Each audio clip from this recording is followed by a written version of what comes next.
nagkakilala ka ng isang lalaki na malaki ang tanda sa'yo, mahigit 20 taon, di ba? Nagkaanak kami, isa, dalawa. Ang pangalawang anak na namin, nagiging na yung irritable siya. So, tinanggap ko na lang po yung galit naman siya na palagi siyang magalit. Pero pinagbubuhatan ka ba ng kamay? Yung time din po na yun kasi biglaan yung retirement niya. So, lalo po siyang na-stress. Tapos sa akin na po na ibalik. Kaya, bilang po ako nasaktan ng sobra na nabukas. Sobra opo. Yung time lang, nagkaroon ako ng black eye. Tapos yung katawan ko puro kapak talaga. Kaya nagsabi pa po ako nun. Doon po ako nag-isip na lumabas na lang ako ng bansa. Nag-apply ako.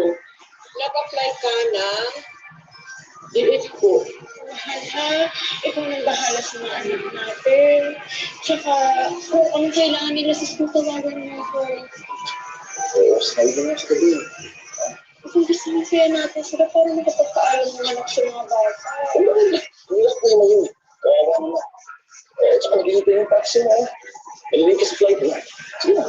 So, ikaw na yung bahala sa kanila. Tawagan mo ko lalo pag may masakit ang anak natin. Oo. Ako yung sure. So, ako lang.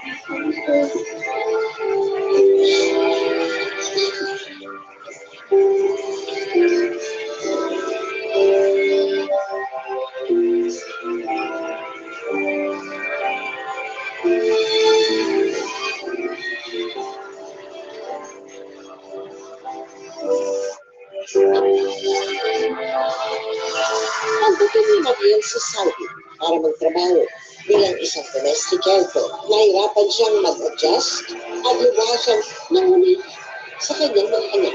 Mabait naman ang kanyang mga amo at buwan-buwan siyang nakakapagpadala ng pera sa Pilipinas. Pero,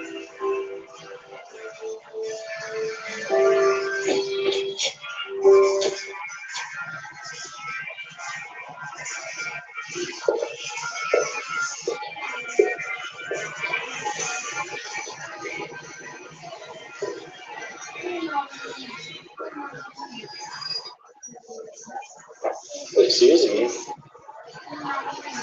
Don't talk to me, Ekpala. Yes, sir. This is wrong.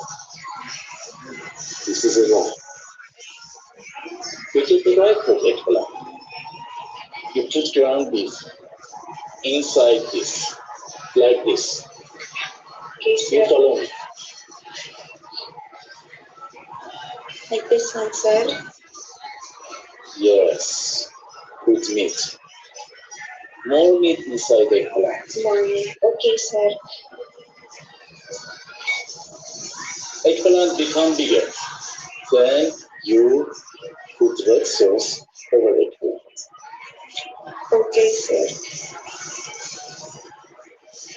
That's right. Is this correct, sir? That's right.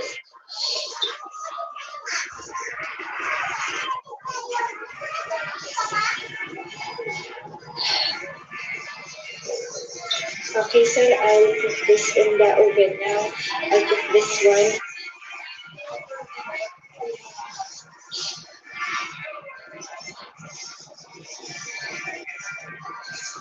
Okay. That's good. You like an eggplant with red sauce? Eggplant with sauce peanuts is good combination. You like that? I can make a good delicious with red meat. No, sir. I don't like. kahit wala sa kanyang kontrata, pumayag si Mariel na paminsan-minsan magtrabaho din sa biyanan ng kanyang mga amo. Ito ay para makaiwas siya sa amo niyang lalaki na may pagmanasa sa kanya. Hanggang sa lagi ko pong kay Taylor na pamperdo kasi pong po sa amin ni Papa. Ang sweet naman ng anak ko. Ako din, Jenny. Palagi ko kang pinagdarasal na ilayo kayo sa mga sakit para hindi ako mag-alala dito. Miss na miss ko na kayo ng papa mo. Mahal, pabukas naman ako ng camera para makita ko kayo ng mga bata. Naku, huwag na. Mapuputo na naman ang signal. Basta tuloy-tuloy lang padala mo para hindi kami mag-sakit, ha? Tsaka, kailangan nga pala ng perang. Hello? Danny?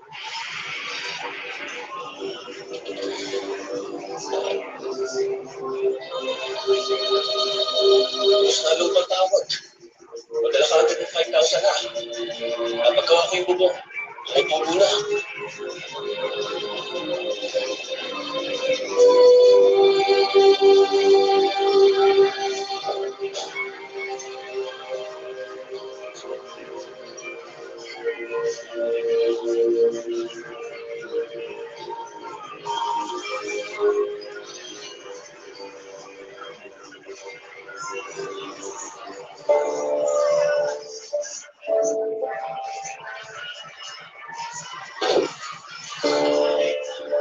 Madalas na nagpapadala ng mga masuselan at malalaswang larawan ang kanyang among lalaki. Hindi ito sinasagot ni Maria. Dala na rin ang pananakot. Hindi niya ito isinumbong sa amo niyang babae hanggang sa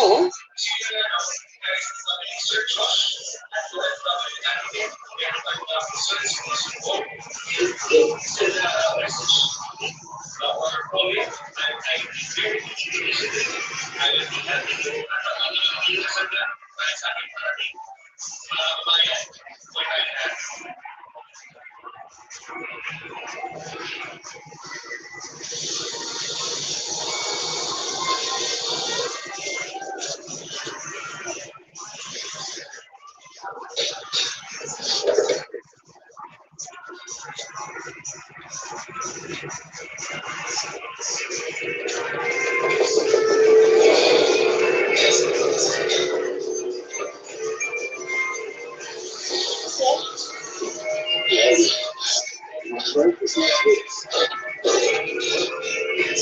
Do you like this? Sir, I will make you very happy. Sir, I have children in the Philippines. Sir, I'm married, sir. If you don't know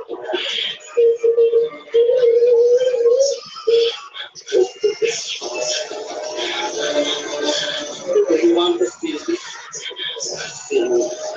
you're funny.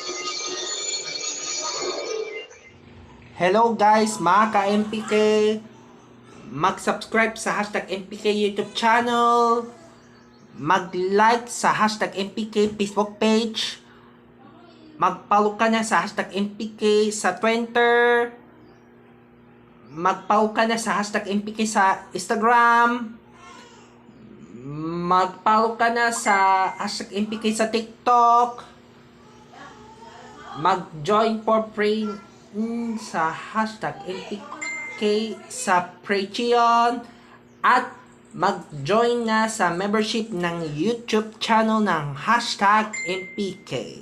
Maraming salamat sa iyong pagtitiwala mga ka-MPK.